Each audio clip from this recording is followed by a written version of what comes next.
integrated NextAuth into a Nextjs application using Prisma, Mongodb, and Nextjs. NextAuth is an open source authentication library for Nextjs apps. It provides an easy to use solution for implementing authentication and includes support for various authentication providers like OAuth, JWT, and several others. Prisma is an open source ORM tool and a database toolkit for Node.js and TypeScript apps. It simplifies the database access and management by providing a type-safe, efficient way to work with the database. So with that said, let's jump in and get started. So for today's application, we will not be using TypeScript, nor will we have the src directory, but we will say yes to the ASLint and we will use the app directory. Tailwind CSS is optional, but I'm going to use it for styling purposes. The dependencies we'll use in this app are NextAuth, bcrypt for password encryption, and Axios to make HTTP requests. So to finish out our initial setup, let's remove all of the boilerplate styling out of our global.css file. Let's also remove all of the boiler code out of our page.js so that we only have a main HTML tag and an H2 tag that says hello world. And we'll also remove the custom Google font from our layout.js, but feel free to leave this if you choose to do so. Inside of the app directory, we're going to go ahead and add our register and our login route. This way we'll have these two pages set up. I added some custom styling for each, but feel free to style them to your liking. With our initial setup out of the way, let's go ahead and set up our database. And for today's demonstration, we'll be using MongoDB. So go ahead and head over to mongodb.com and sign in. Once you sign in, you want to create a project. After you name your project and create the project owner, you'll be redirected to the deploy database screen. Here you want to select the database tier that fits your needs. Be sure to select the region that's closest to you, and you also have the option to name your cluster, but you can feel free to do so if you wish. Once done, go ahead and click create. Now you'll be redirected to grant security access to your database cluster. Type in a password that you're going to remember and be sure to keep it secure. We're going to need this later on in the video. Then you're going to be redirected to the overview window. Now we need to grab the connection string that's going to grant access to our individual cluster.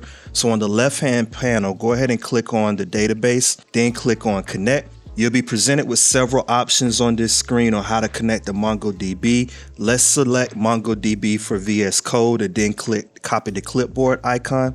So that should care for our database setup with MongoDB. Now we'll move on to setting up Prisma. So back in our terminal, we'll need to install several dependencies. The first one will be npm I prisma --save-dev. This is going to download and install the Prisma package and save it as a development dependency. Next, we want to do Prisma init. Init has initialized Prisma and set up our Prisma directory and also provided a .env file as an access point to our MongoDB cluster. So let's go ahead and update it now. So in our main directory, we should see a file named .env. If we click on it, we're going to see that there's a database URL already here. Let's go ahead and remove this database URL and paste in the copied connection string from MongoDB. This is what's going to provide us access to our MongoDB cluster. Now we need to update our password with the saved profile password during our MongoDB setup. Let's go ahead and save this file. And the next file or directory that we want to work with is the Prisma directory. So if we click on it, let's click on the schema.prisma file. So within this file, we want to update the database provider from Postgres to MongoDB. And we're also going to paste in some boiler code that's coming directly from the Prisma adapter docs. We want to add in the model, the account model, the session model, and the user model. The other thing that we want to update is our IDs will not be strings, but they'll actually be database object IDs. This is called out within the documentation as well, but I've gone ahead and added the changes or the updates so that it will map properly to MongoDB. And the other thing that we want to do while we're here is we want to remove the db.text field from the schema. We don't need to call that out with MongoDB. That's just with Postgres or a SQL style database. We also want to make one additional change to the user model. Right here, if you notice, although we're not going to be using all of the fields within the user model, I do want to use the name, the email, and I want to have a password. But you notice that the model does not have a password. So let's go ahead and add in the name hash password, and we want the P to be capitalized for camel casing. And this is going to be a string. So this should care for all of the updates to our schema.prisma file. Let's save it and head back to our terminal. Anytime we make a change to our Prisma schema, we need to update our database. So let's type in the command npx prisma generate. This will also give us access to use the Prisma client, which we'll install in just a moment. Now we'll need to make sure our database has the updated schema and make sure that it doesn't lose any existing data. So let's type in the command npx prisma db push. So as you see, we're getting the error indicating that there's an issue pushing or accessing our database. So let's go back to our .env file, and at the end of our connection string, right after the slash, let's add in test. This is just distinguishing the name of our database. Sometimes you have to be very specific with Prisma. So let's go back to our terminal and run the command npx db push. Now you should be getting the Windows security alert. You just want to allow access to it. And if we go back to our MongoDB database, click on Browse Collections, we should now see that the test database is here, and it has the account model, the session model, and the user model. Back in the terminal, we want to type in the command npm install at prisma/client, and we also want to install at auth/prisma-adapter. So the client package is for using Prisma in our application and is required to generate and work with the Prisma client, which is what we're going to use to interact with our database. The auth Prisma adapter is just additional functionality related to the authentication. The next thing we want to do is set up our Prisma client as a global variable. So let's create a folder named libs, and this needs to be within the root directory. Then we want to add a file named prismadb.js. And just paste in this boiler code that comes directly from the Prisma docs. If you want to kind of understand what it's doing, feel free to read up on it. I'll have the documentation below. Otherwise, you could just paste it in directly. So let's save this file. Now the next thing we'll need to care for is our API endpoints. In our app directory, let's add a folder named API. And inside of the API directory, let's add a folder named register. And inside of API, let's also add another folder named auth. So inside of the register folder, let's add a file named route.js. So within this file, this is going to hold the logic in order to register a user or create a user. So anytime that we have a creation, that typically is a post route, and that's what we're going to create within this file. So let's start with the import of bcrypt for password encryption. We want to import next response from next server, and we want to bring in the Prisma client that we just created within our libs directory. Then we want to create an asynchronous function that we'll name post, and this is going to take a request and response. Inside of our function, we want to have a try catch block. So we'll start by grabbing the request from the body and convert it into JSON. And from it, we want to destructure the email, the name, and the password. Then we want to create a variable named hash password that we're going to use to store within our database. From there, we'll create a user variable, and we're going to utilize the Prisma client, and we're going to access the user model, and we're going to use the .create method. And what we want to create from our data is the email, the name, and the hash password. If all goes well, we want to return a JSON response of our user. Otherwise, we'll console.log and also return an error of 400 and send it back to the browser. Let's save this file, and this is going to care for registering or creating a user. Now we want to care for our login API, and we're going to leverage the NextAuth documentation in order to do so. So inside of the auth directory, let's create a new directory named open bracket 3 dots NextAuth, then close bracket. And inside of that folder, let's create a page or a file, named route.js. Inside of the route.js file, let's start with our imports. We're going to bring in bcrypt, NextAuth, and we want to pass in the auth options. And this is coming from the NextAuth package. Credentials provider, this is also coming from NextAuth. We'll be using email and password. We want to pass in the Prisma adapter. This is a special adapter from NextAuth that's going to allow us to integrate Prisma within our application. And finally, we want to use the Prisma client that we created within our libs directory. We'll start with the function named auth options, and inside of it, we want to bring in the Prisma adapter. The providers we're going to be using for today's demonstration are going to be the credentials of email and password. Below our email and password object, we want to integrate the asynchronous authorize function and then pass in it the credentials. If the email or password is invalid, we want to throw or pass that back to the user. If it checks out, we want to create a variable named user, and we're going to use the Prisma method of find unique. And what we want to find is the email credentials. If the user or password is invalid, we want to pass to the user invalid credentials. If it checks out, we want to create a variable named isCorrectedPassword. That's going to look up the encrypted password, unencrypted, and confirm that the unencrypted password matches the password entered by the user. If it is invalid, we're going to throw an invalid credentials back to the user. Otherwise, we want to return user. So within this particular NextAuth, we want to use the session strategy of JWT. And because we're using JWT, we'll need to create a environment variable of NextAuth _JWT _secret. And we'll go ahead and store that within our .env file. Feel free to make up whatever password you want. You just need to have that environment variable there. Then we'll need to have our secret store an environment variable of NextAuth _secret inside of our environment variable as well. Feel free to name this password whatever you like, as long as you have the environment variable set up. And then finally, while we're in the .env file, let's go ahead and add in NextAuth _URL.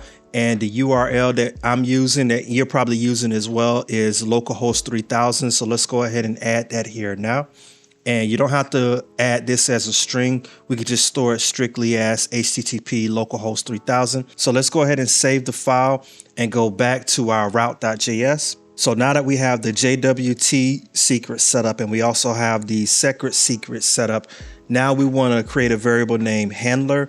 And we want to assign it the NextAuth function and pass in auth options. And according to the documentation, we want to make sure that we're exporting a get and post handler. So we'll go ahead and add that now.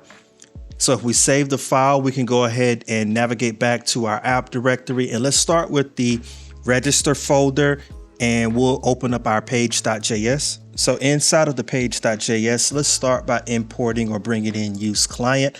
We also need to bring in use state from React.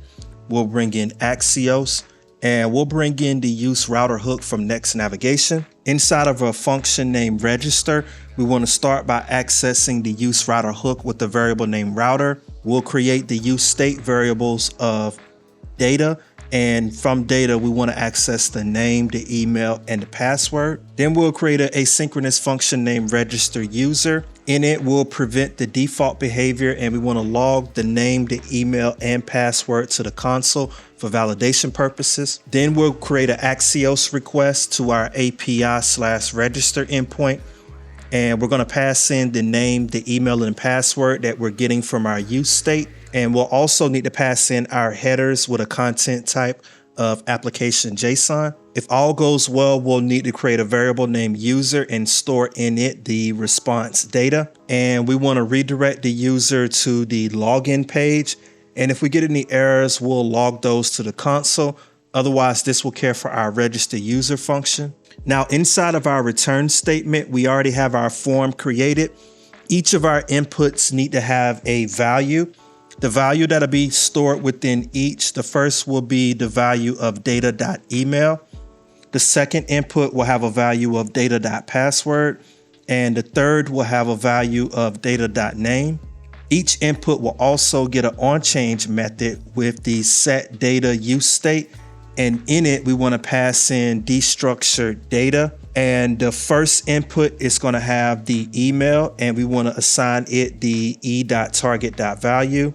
The second onChange method will have the password, and the third input will have the onChange method of name. So within this form, we already have a button with the type submit. Now on the form itself, let's add a onSubmit handler And let's pass in the function of register user, because that's the function we want to run every time we submit the form. If we save our file, start our localhost server back up, and go to localhost 3000/register, you should have a register page, or you should have a page on the register route, and it has the input options of email, name, and password in order to register a user. So I'm going to set up a user now just to make sure it redirects me to the login page. Once complete, it appears that it is working successfully and it has redirected me to the login page. And just to confirm that it's saving in our database correctly, if I go back to MongoDB, refresh the page, you'll see that we have the name, the hash password, and email that we just entered on the register page, or the page.js in the register route. So now we can care for our login page. So in the app directory, let's open up the login folder and click on the page.js file. In it, let's add in use client. Let's bring in use state. We'll need use router from Next Navigation. Here we'll need to bring in sign in from NextAuth, as that will be the API endpoint we'll connect to. Now inside of our login function, let's start by bringing in the use router hook, assigning it a variable named router, and we'll also use state and assign it a variable of data. And here we want to capture the email and password. That's what's required for login. Then we want to create an asynchronous function, and we'll just title it handle submit. In it, we'll prevent the default behavior, and from there, we'll destructure the email and password from the data that we get. We'll add in some validation. I decided to go with no email, no password, send a notification, and if the password length is less than 6 characters, send a notification. Feel free to customize it however you like, but we do want to add a try catch block, and inside of it, we want to create a variable named res, and we want to communicate with the sign in function. We want to send over our credentials. The credentials are going to be the email and password. And if we don't get a response or the error is not null, we want to push the home page to the user.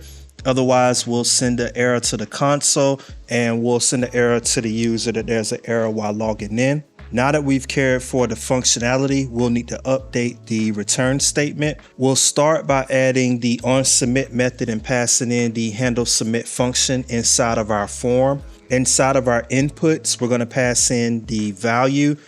Each one will receive a value. The first input will get a value of data.email.